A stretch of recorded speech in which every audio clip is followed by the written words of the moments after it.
Good evening and welcome to tonight's primary forum hosted by the Christian County Republican Party and the Christian County Young Republicans. My name is Matt McGowan. Before we get started, I'd like to thank the city for allowing us to use the council chambers tonight, for Mr. Darrow for assisting us with the setup for tonight's event, and for Thomas for guiding us through the program. In this segment, we will have the Republican primary candidates for Magistrate District 4, Mr. Darrell Gustafson and Mr. J.E. Pryor. Our format will be simple. Each candidate will have 2 minutes to introduce themselves. Once each candidate is finished with their introduction, we will begin a series of questions. Each candidate will have up to 3 minutes to answer each question. 30-second rebuttals will be granted upon the request of a candidate. Once each candidate has been given an opportunity to answer the original question. After our questions, each candidate will be given an additional 2 minutes for closing statements. And with that, we'll begin.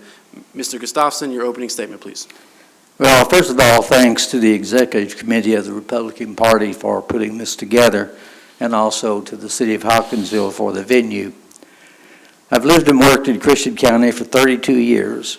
Prior to that, I started my leadership development as a non-commissioned officer serving during the Vietnam conflict. After surviving that, I attended Murray State University and graduated with a degree in finance in 1971. For a short time, I was employed by the City of Cairo as treasurer and controller, followed by a banking career that spanned nearly 40 years, starting as a bank teller in 1975 and ending my career in 2012 as chairman of the board of BB&T, formerly First City Bank, and now Truist. I married Sharon Gustafson on August 6, 1971. My immediate family now consists of a daughter, Brooke Coburn, son-in-law, Doug, and 3 granddaughters, Ellie 19, Ava 15, and Maggie 13. I'm a member of St. John United Methodist Church. I was first elected magistrate in 2014 and continue in that position today. I serve on the Budget Committee, Airport Board, Senior Citizens Advisory Board, and Chairman of the Ambulance Board. I have served as Chairman of the Board of Bruce Center for the past 22 years. The planning of the Bruce started in 1996, and through lobbying efforts of state and federal agencies, we were instrumental in raising $9 million to build the Bruce. Further negotiation led to the attraction of a full-service hotel that joins the conference center, and that was followed with negotiations with the City of Hopkinsville, which led to the construction of the Sportplex on our campus. The majority of my efforts center on quality of life issues, including education, adequate housing, new retail opportunities, jobs, and economic development. One good job can change the life of generations to follow. I want to continue with projects and activities that enrich the lives of our citizens without increasing taxes. While serving as Vice President of the Hopkinsville Industrial Foundation and a member of the Economic Development Committee, 12 spec buildings have been constructed and only the newest is on the market. We must continue to pursue economic development. As some of our older operations age out, we must have new ones to take their place. These projects, which employ thousands of our citizens, were built at no cost to the local taxpayer. If you desire growth, opportunity for our citizens, and enriched quality of life, vote for Darrell Gustafson, Magistrate District 4. Thank you, Mr. Gustafson. Mr. Pryor, your opening statement, please. I am J.E. Pryor, and I'm running for Magistrate District 4 on the Republican ticket. I am a lifelong resident of Christian County. My wife, Tara, and I currently live in Herndon, where I'm a third-generation farmer. I also own my own business, small business here in Hopkinsville, along with my brother-in-law. I have served the last 3 years as president of the Christian County Farm Bureau and on the Executive Fair Board. I am your everyday hardworking Kentuckian who will fight for the people of District 4 and of Christian County. My goal is to be a new generation of leadership committed to moving Christian County forward. I believe in God, family, and country. I have conservative values and am pro-business. I am proud to be from Christian County and our ag background that we offer here in Christian County. I believe we need a change in our district, someone who will be a voice for the people in the county as well as the city limits, and I'm asking for your vote on May 17th. Thank you. Thank you, Mr. Pryor. And the first question will come to you, Mr. Pryor. What do you believe is the role of government, and more specifically, what do you believe is the role of our county government? I believe our role of government and county government is to be a voice for the people that have elected you. We are voted in, or elected officials are voted in by the people. Government needs to be by the people and for the people. And you need to listen to your constituents and what they have to say and listen to their concerns on matters. Thank you, Mr. Pryor. And Mr. Gustafson, the same question to you. What do you believe is the role of government? And more specifically, what do you believe is the role of our county government? Well, the role of any government is to represent those that elected them and put them in office.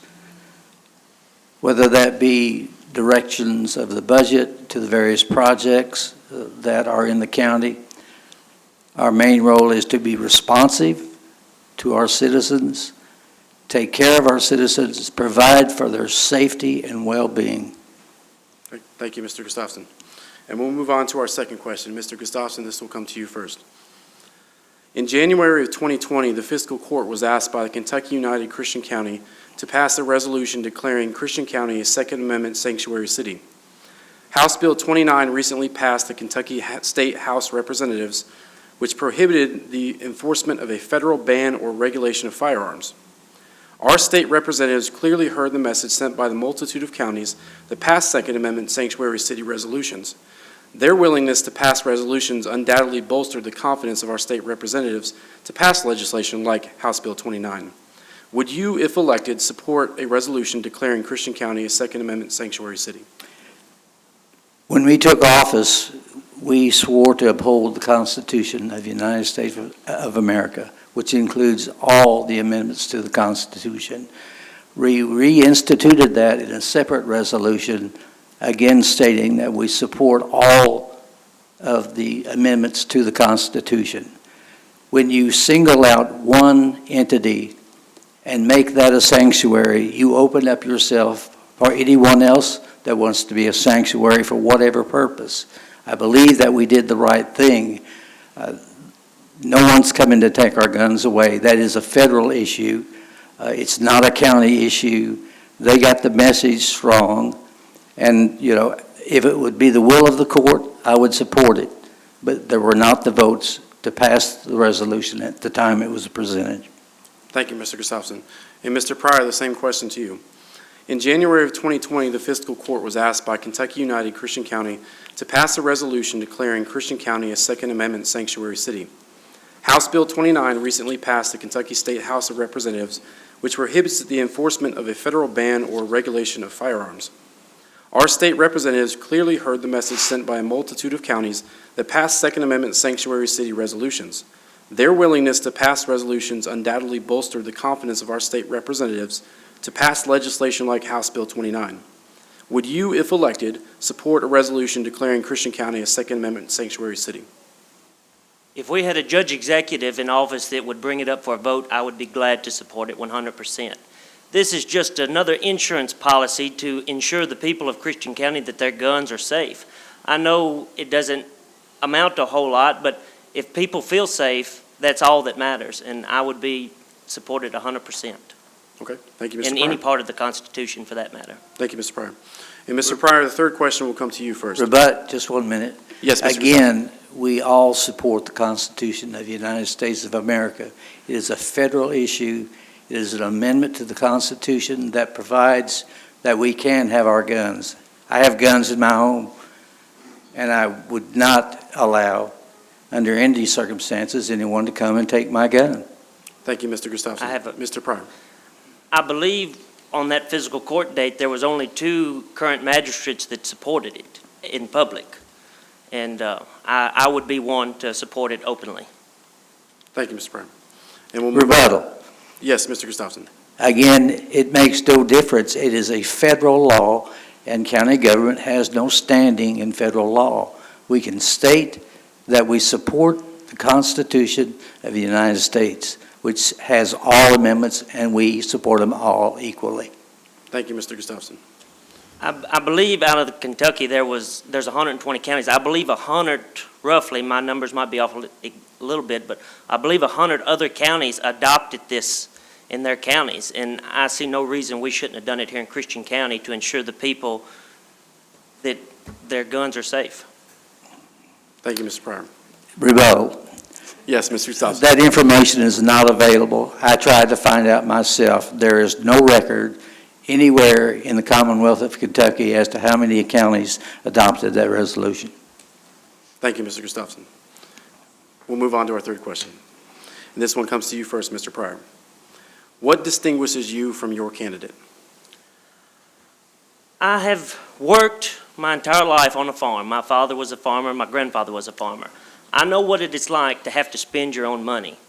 And elected officials are spending the taxpayer money. They need to be accountable for every dollar spent and have a good reason why they spend it. I know what it's like to run a small business as well. Me and my brother-in-law have a business here in Hopkinsville. And like I said, we have to work with the people every day. And I do that every day, 6 days a week. I feel like I have the qualifications and the knowledge to help our county move forward.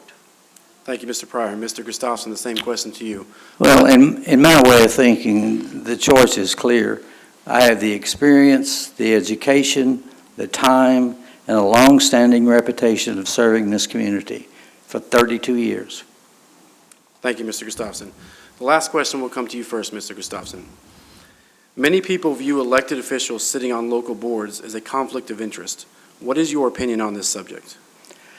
I do not feel it's a conflict of interest because sitting on that board, I'll give you an example, the ambulance board, which I chair, I have no financial interest in the financials in the ambulance board. I have no financial interest in the Bruce Center. I have no financial interest in the senior citizens. So the conflict is if I were a member of a board and I benefited personally from being on that board, that is not correct. But nowhere, I received no money. I've been involved with the Bruce since 1996, and I've never received, nor have I ever asked for 1 penny of compensation. I don't understand the thought that there is corruption from serving on the board and serving in county government, because I do not enhance my financial situation by serving on any of those boards. Thank you, Mr. Gustafson. Mr. Pryor, the same question to you. Many people view elected officials sitting on local boards as a conflict of interest. What is your opinion on this subject? I do feel like it is a conflict of interest.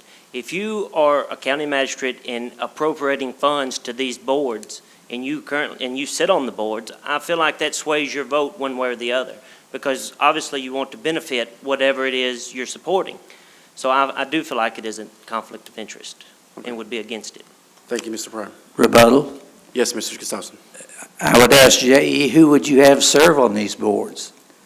These boards are mandated by statute, and we're on there because we are members of fiscal court. Those boards are our responsibility. We have oversight. So if we can't, if you think that that's corrupt by having oversight, well, that's just wrong.